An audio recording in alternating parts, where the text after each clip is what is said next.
I want to introduce somebody who has the most never say die spirit of anybody I know. Any guesses? Please put your hands together to welcome the inimitable Shobha De on stage. Let's show her some love. And there she is. Hello.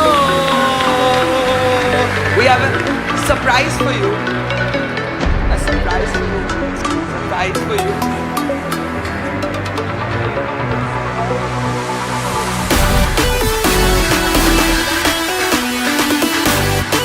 May I ask you to present this to Ananya? Thank you so much. And say something also. We got. I think we need 2 awards. What about for him? What about for... I didn't know he was coming.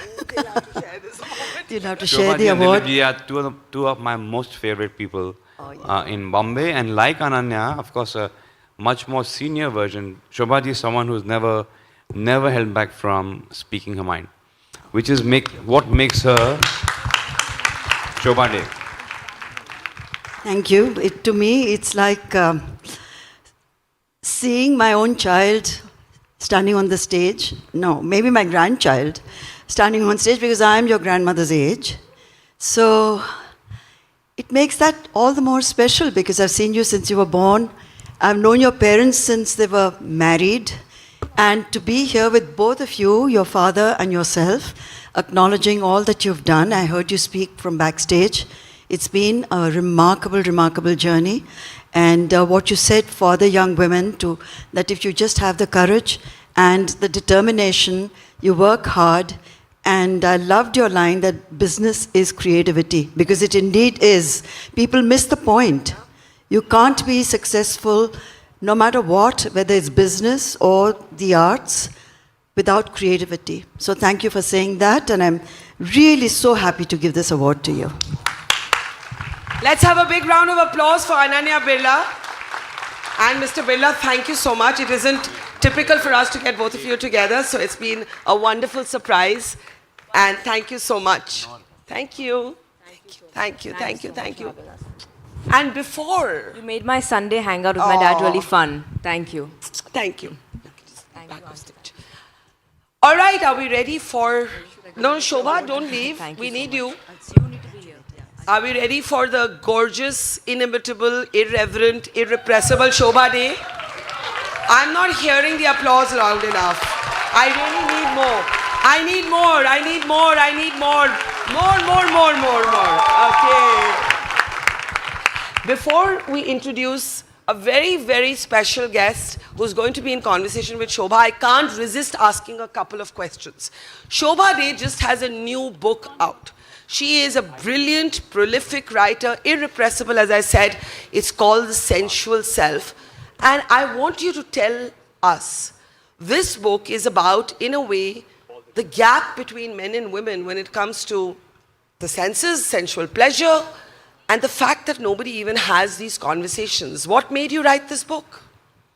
Exactly what you just said. No one is having these conversations. And it's actually a very deep subject. It's a philosophical subject. It's not a halka-fulka book about how to make love, though that too. Yeah. But we tend to underestimate even that in relationships, because I think the most important relationship anyone under 30 is having is with their telephone, with their phones, cell phones. And I see young couples in restaurants, they're on a date. Yeah. But the date is an individual date, respectively, that they're having with whatever they're scrolling. Yeah. And I feel they're losing out on so much. So when I wrote the book, it was out of a sense of, in a bit of a panic. And why panic? Panic because I felt I can see my children growing up somewhat with the same kind of, not making enough time for one another. I have 6 married children. Wow. No, 5 of them are married. One is, I hope she'll get married when she decides to get married.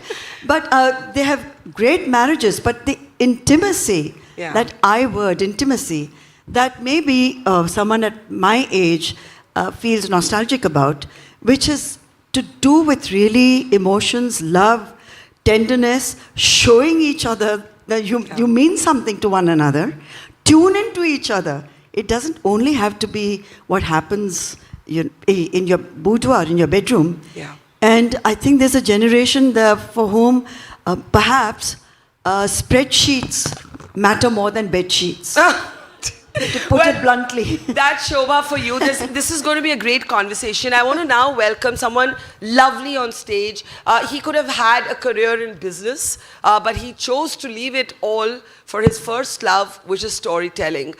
He has been a movie maker, a writer, a documentary maker, and a relentless champion of human rights, of civil rights, of equality, of pride.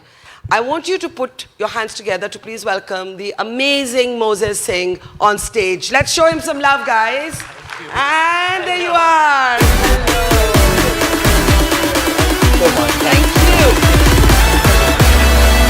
And this is going to be one hell of a conversation, Moses, so I'm going to leave you to it in the moderator's chair, and I will be back shortly, but you guys are going to love this. These two, we call them the storytellers on fire, and that's actually what they are. Shobha, please. Thank you, Barkha. Thank you so much. Moses. How are you? I'm good. And I've known her since I was 13 years old. So we go back many, many, many decades. I have to tell everyone this little backstory, this little history. I was in a boarding school. I was in the Doon School. And me and my best friend, Hanoot Singh, who's an incredible jeweler, we were obsessed with Stardust. And we couldn't stop reading it month after month. And it was literally like our monthly entertainment, which we used to wait for. And then we knew that the editor of Stardust was this lady called Shobha De. And we were completely enamored by the way she wrote, by the way she ran the magazine, and especially by the way she wrote the Nita's Natter section, which was just, we loved it. It was so full of every kind of news. And then she went ahead and wrote this incredible debut novel called Socialite Evenings, the first of her 23rd, right? the first of 28. 28, oh my God, I'm sorry. That's okay. And I've lost count myself, honestly. I'm sure you have. It's The been books 5 just decades, keep coming, right? but it's wonderful. It's been 53 years of writing. 53 years of writing, and she writes every week, and she writes a few things every week, and she has never missed a deadline. Why don't you tell us all about your discipline? I mean, how have you managed that? Well, I write every single day, as a matter of fact, because to call yourself a writer, you have to write every single day. Like you call yourself a singer, you have to do your riyaz every single day. You can't say, I'm going to start doing it 3 days before a concert. Right. Similarly, like a singer, the more riyaz a singer does, or a classical dancer, there is muscle memory. Right. So for a writer, the discipline does not change that much. The more you write, the more sure you are of what you want to say. And I have been journaling since the age of 14. So daily writing, a routine, and cursive writing, which the younger generation, my grandchildren barely know what cursive writing is. They either write in all capitals, or they use 2 thumbs to write on phones. Right. And across the world, it is a crisis. So I would urge anyone here who is an aspiring writer or just likes writing for themselves, stick to writing at least a page or 2 every day of your life, physically writing a page or 2. Because that keeps even your mind and your hand and the coordination that is needed to complete a thought on paper or on a laptop going. So that discipline does not vary. I write 4 hours a day, no matter what. Do you have fixed hours every day, or does it keep fluctuating depending on your schedule? No, it pretty much sticks to a schedule. I start writing around 10:30 in the morning. And sometimes I keep going till 4:30, sometimes 5:30, sometimes 6:30, it depends. But I never shortchange myself of those hours of writing intensely and with all of my being, because there's really no other way to do it. There are no shortcuts. And therefore, when writers talk about a writer's block, I just say, get on with it. Put your nose down and write. What block are you talking about? I mean, to me, I'm sorry if there may be many in the audience who've experienced it, but I see it as something like being too self-indulgent. It's like writing is my vocation. just as a lawyer has a vocation, a lawyer does not go to court and say, I'm having a lawyer's block. You have to represent your client. A surgeon doesn't walk into surgery saying, I'm having a bad hair day and there's no inspiration happening, so let's reschedule the surgery. Why should writers have a different set of rules for themselves? They are doing a job like everybody else. There's an over-romanticized approach to writing and creativity. And a lot of writers suffer from that syndrome, like they're about to, change the world with the next sentence that they write. And I keep saying, you have not exactly invented penicillin. Right. You're writing. You haven't saved lives or stopped, well, wars can be stopped, but not one writer doing it. It has to be a kind of movement that is often triggered by what a poet or a writer or an artist or a filmmaker says very powerfully. I'm not undermining any of that. But 20-year-olds, 25-year-olds, I just launched 5 young, extremely talented debut novelists, all of them women. And I'm very proud of women's voices being heard strongly and emphatically across the world. At a time when I wrote my first book, I was told categorically by my publisher, mind you, that there is no market for women's writing. No one is interested in what women want to say. And for me, that was something that was so deeply offensive.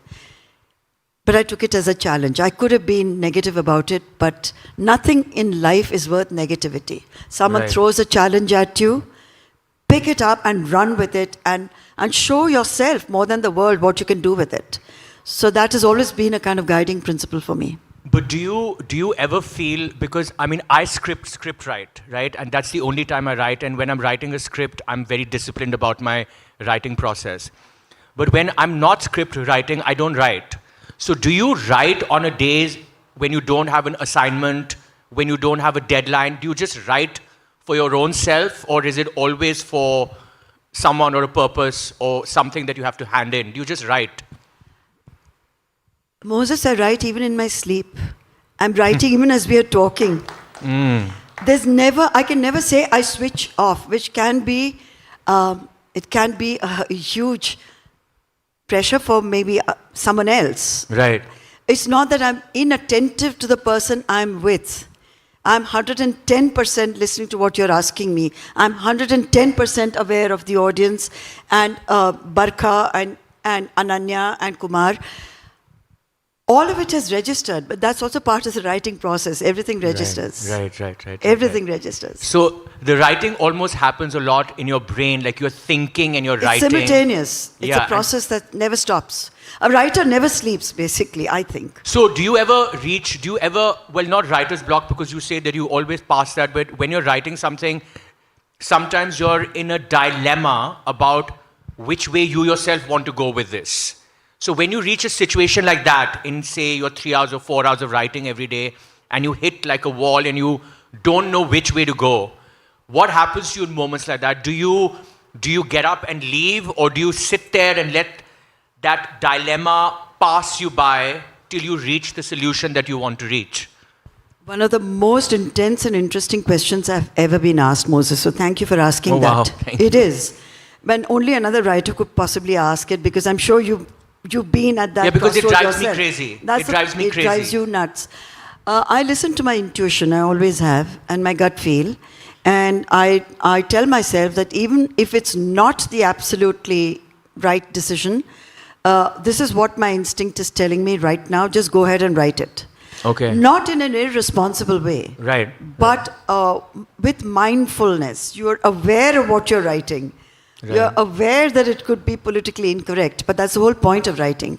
Right. I'm not there to run a PR agency for anyone, and I'm not there to win, a popular award or a popularity contest.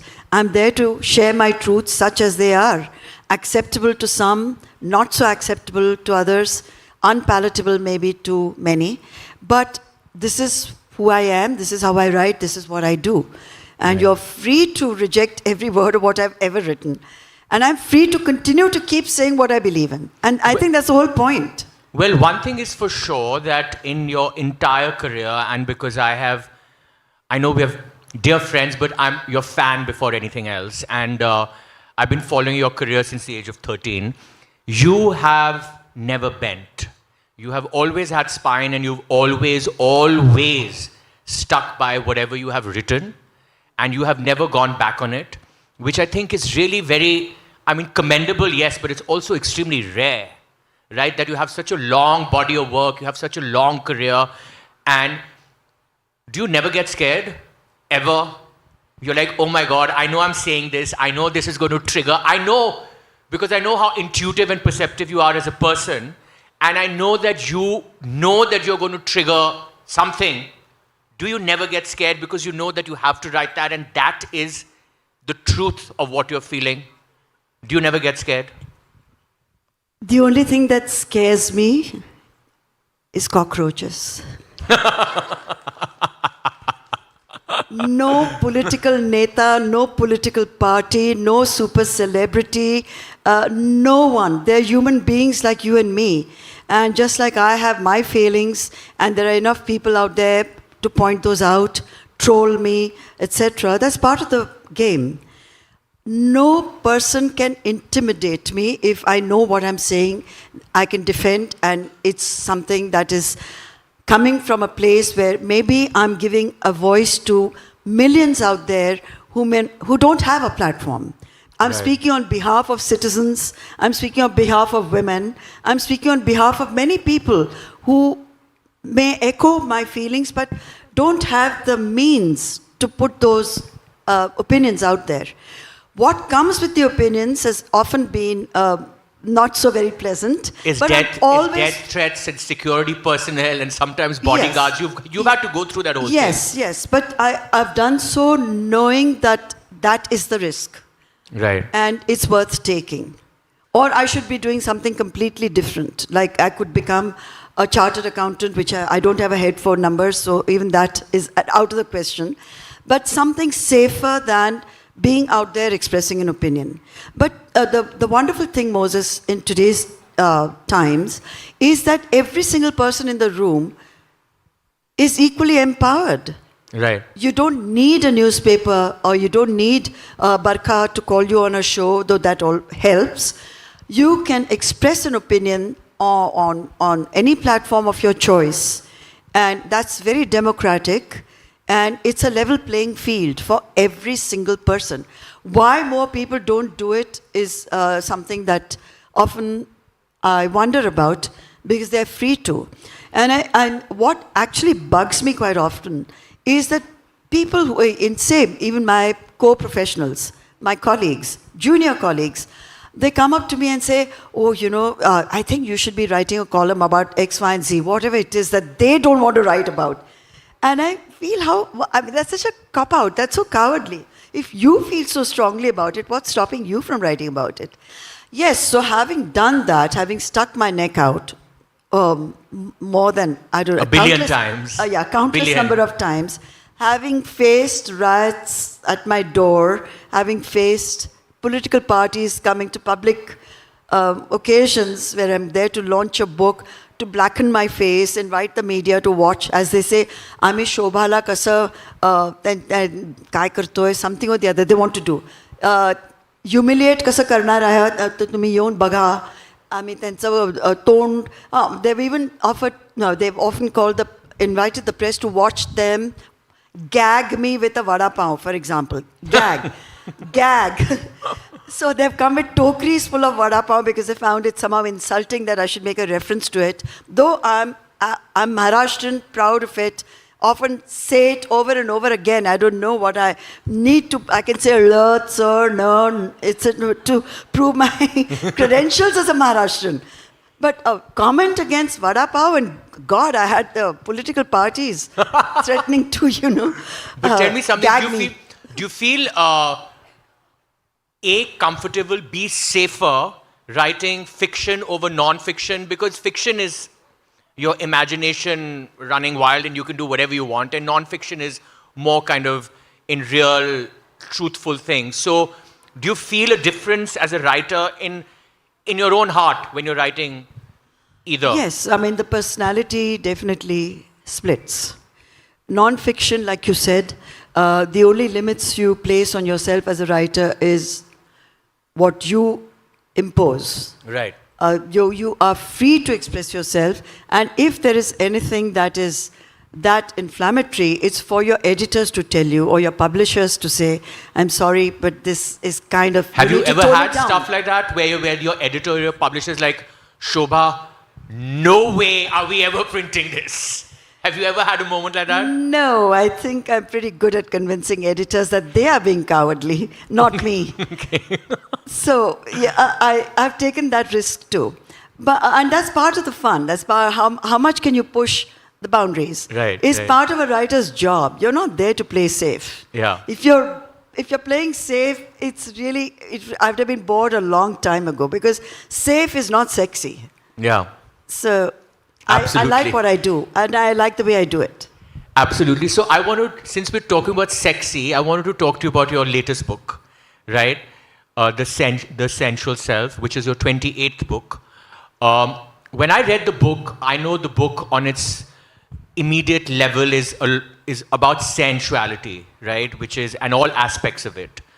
But I also found the book incredibly spiritual because whenever you read anything that is a spiritual text or you read any kind of book on spirituality or whatever it is, what you're really tapping into is layers of yourself. Yes, exactly. Right? I found a huge similarity between that and what you were talking about. Obviously, you were writing about it in a different way, but I think where you were going with it is the same place. Did you ever feel that The Sensual Self is your most maybe spiritual book to date without it being obviously spiritual? Well, it's certainly the most difficult book I've written so far, and that's something my husband also wondered. He said, my God, and so have a lot of my friends, like people like yourself who read it, who've seen a much deeper layer to it, and that's inevitable because when you're talking sensuality, I mean, I've quoted from Kalidasa to Rumi to Japanese haikus and various great philosophers and poets from the past, images from the past, cities that are inspiring, sculptures that are inspiring. All of it is part of my own search. Any search that is deep has got to have a spiritual push behind it. Because you're looking within for something that maybe I would do it through words, maybe you do it differently through cinema, and different creative people use their platforms, and eventually the search is the same. It's for the sensual self could as easily be the spiritual self. Right. Because it involves all the five senses. Right. And you cannot see sensuality in isolation. Right. At all. It involves every aspect of our lives, which is why it was written also to remind the young, the very young, that there is a very rich inner life that maybe they're missing out on because they're so focused and determined to achieve targets and goals which may not have the same enriching quality.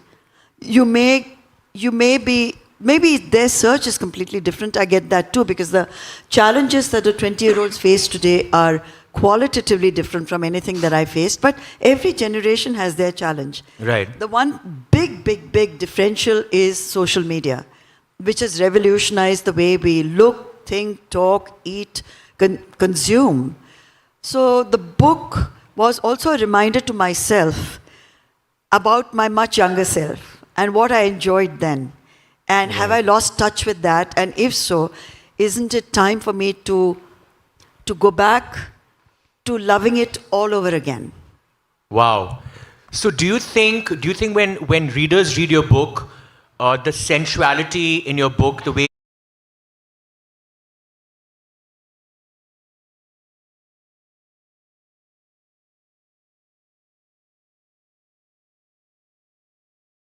Difficult but terrific question, because the responses that I've had from men who, of course, it's always directed through someone else, because 90% of the men I meet are so intimidated, and sometimes I feel, am I they're intimidated by you? They don't ever come and talk to me. They stay miles away and they nudge their wives or girlfriends or someone else who maybe is bolder to come up and speak to me. So I'm used to that, and it's not that I don't understand it. I get it. Their response, again, conveyed through friends, is on a very physical plane. They are focusing on the book. There are many very explicit chapters in the book which talk about our bodies and about our intimate relationships, minus filters, seen from a point of view of a woman, because that's the best perspective I have. For example, for centuries, how we look at ourselves, how we look at lovemaking has been told to us by extremely gifted writers, extremely gifted philosophers. Even the Kama Sutra is written by a man primarily for other men. Right. And I also understand that, because how would a man ever know what a woman expects, wants, feels? It's not possible. They can only guess. And unfortunately, in most societies, women are too embarrassed to even voice desire, even talk about it. Yeah. And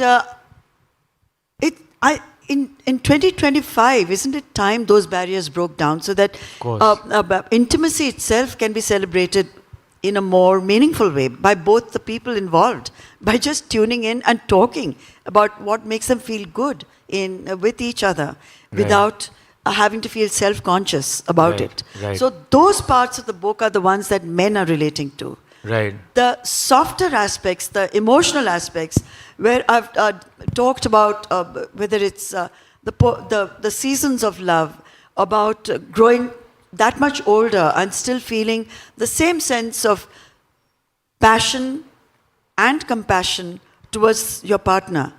All of that, I think, has women responding to it. But I also feel strongly that in a country like India, which is sensual in every conceivable way, our climate, our clothes, our colors, our music, our dance, our poetry, our spices, we are not bland like the British. Right. So it was only when the British came to India with their bland cuisine and their blandness towards life and towards relationships, I'm sorry, I'm generalizing, that completely killed our own sensual past, our own sensual history, made us all so self-conscious.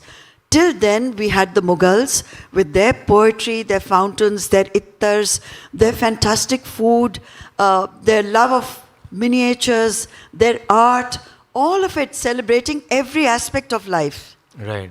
Right. And then suddenly, what happened? Boom, it was all wiped off. So do you think that you, well, what are you writing next? Let me ask you that first. Are you writing fiction, non-fiction? Because I know you're constantly writing something or the other. So what are you writing next? I have a 3-book offer, Okay. but I'm not jumping. And it's fiction or non-fiction? They leave it to me, most editors. They let me decide my own subjects, which is, I feel I'm very lucky and very privileged to be in a position where I can say, yes, this is what I want to write. And most of the time, they're happy to go with what I'm saying because I write very organically. So Right. I can't write to an editorial decision.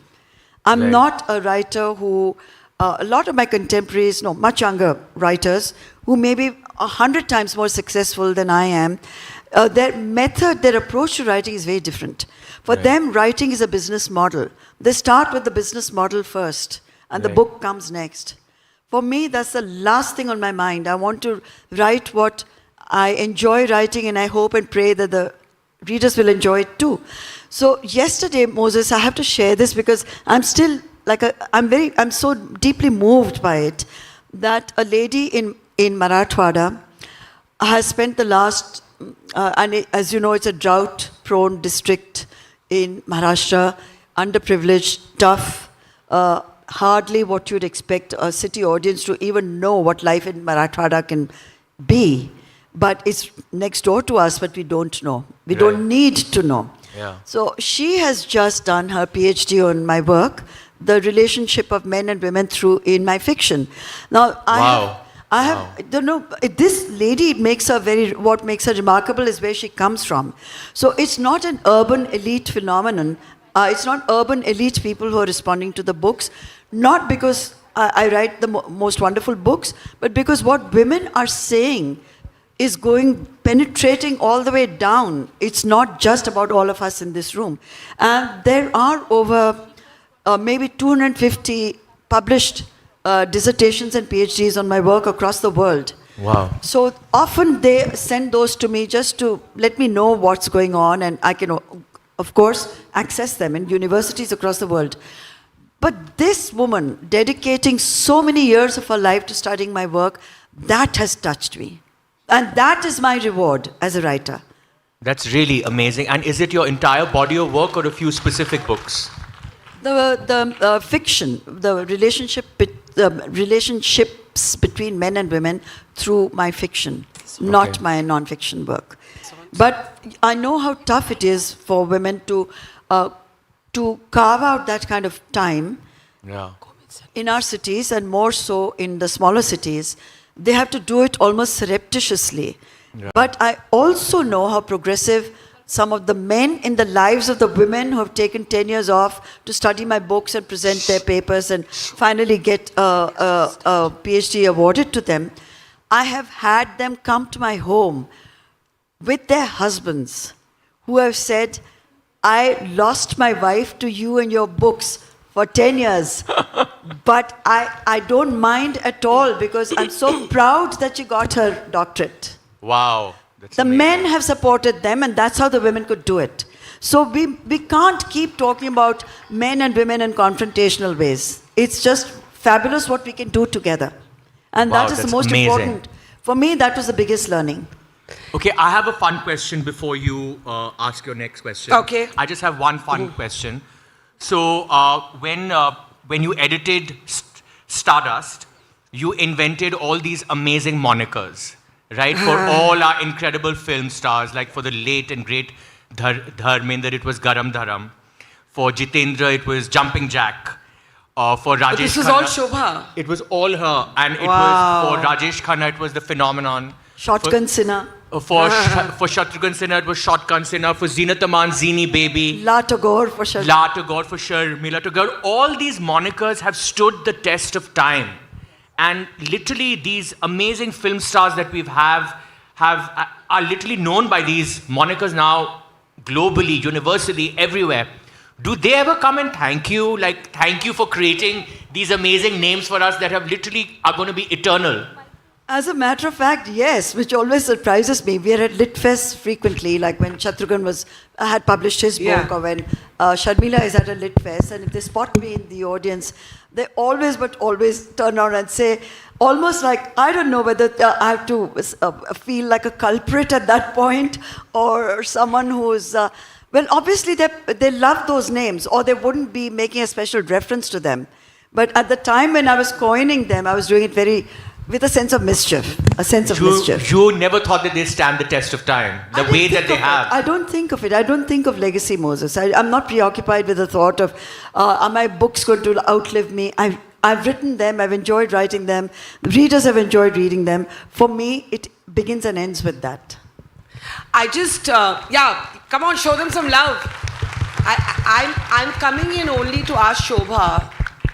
You know, we were having this conversation earlier in a completely different context about women being boxed in by age. Not that we feel it, but that society does that to us. And I have a very special woman who's going to come out and award both of you and perform for us. But what is age to you?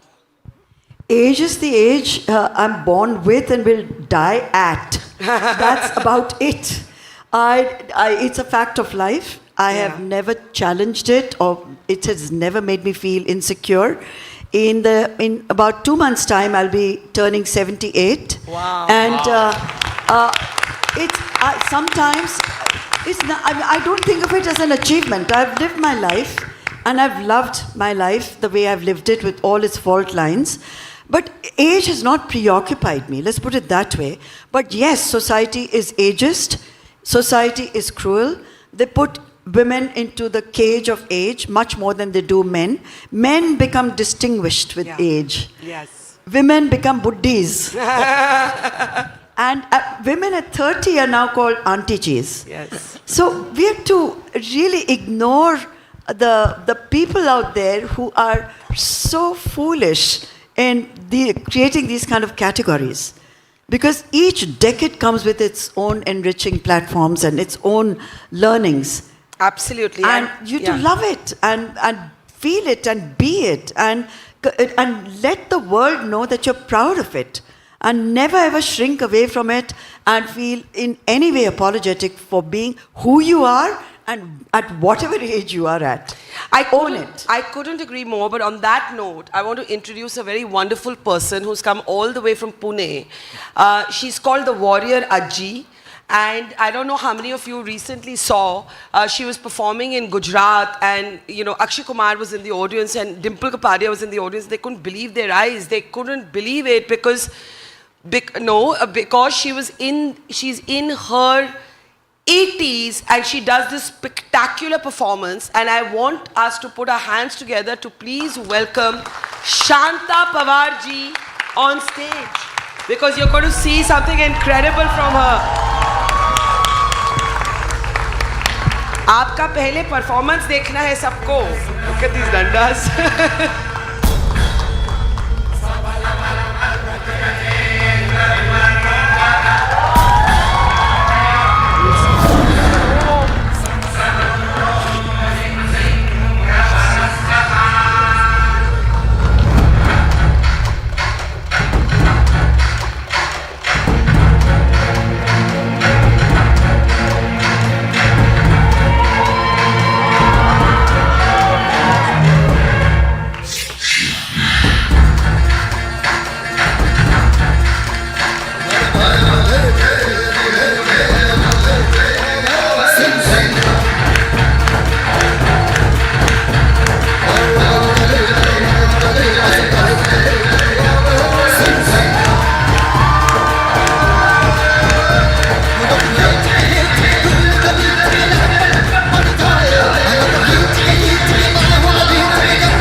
Big round of applause for her.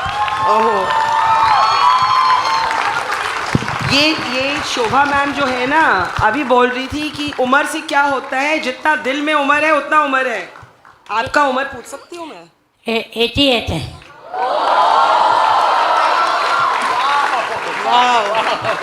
बैठेंगी? बैठ जाइए। Okay, बैठिए बैठिए बैठिए। हाँ, ये बताइए, थक गए? थक गया? हाँ, थक गए? 88 होगा ना, हाँ तो थोड़ा थक रहा है, हाँ। थक लगता है। अच्छा, बस आपको ये, आप रेस्ट करो। आपसे बस एक बात पूछना था, किसने सिखाया आपको ये मैजिक करना? माँ बाप ने। माँ बाप ने? हाँ, और आपको लगता है 88 पे कैसे करते हैं? घर में बैठने के लिए कोई भी नहीं है, भगवान है, आप माँ बाप है। मेरे पास अनाथ बच्चे लोग हैं, उनको पढ़ाई कराती, शादी भी कराती, रहने को छत भी देती। कभी कर्जा में डूब जाती तो महीना महीना में कर्जा लौटा देती, किसी मांगती नहीं। किसी से मांगते नहीं? नहीं, आपको पानी दो, पानी। थोड़ा पानी पिया तुम। So Shobha, when we're talking about age being just a notional thing, she's 8. I mean, look at her. Amazing, huh? अजी, एक आखिरी सवाल। ये जो लोग कहते हैं कि अभी उम्र हो गया, अभी रेस्ट करो, उनको आप क्या कहेंगी? मेरे जैसे बनने का। घर में नहीं सोने का, घर में सोने का नहीं, ऐसा नहीं।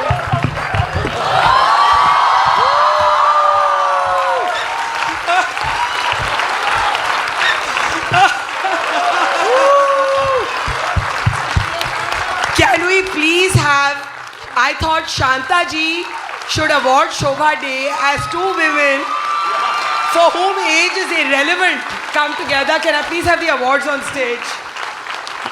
शांता जी, आपसे मैं रिक्वेस्ट करूंगी कि आप शोभा मैम जो है, इनको आप ये trophy present. I want to give it to her. अच्छा, फिर आप उनका दो पहले। ओके, थोड़ा आगे आओ ना शांता जी। या तुम्ही इथे या.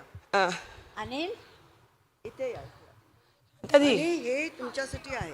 हाँ, हे तुम्हाला देते. and